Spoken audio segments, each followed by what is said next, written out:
Hello, in this video you will learn how to protect Excel sheet. This is very simple and very easy. Let's get started.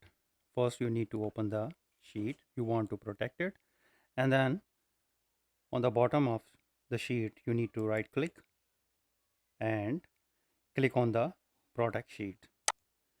And after that you must ensure that these two checkbox must be checked out.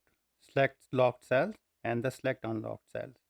And after that you need to put the password. For example, here I am setting 123 and click OK. And again you have to re-enter the password 123 and OK. Now close it and save. Let's reopen the file, and now you can see that you cannot change anything in the protected cells. If you want to put anything in any cells, the Excel sheet will not allow to put anything. So how to unprotected this sheet? Again right click on that and you need to click on the unprotect sheet, and here you need to give the password again 123 and click OK.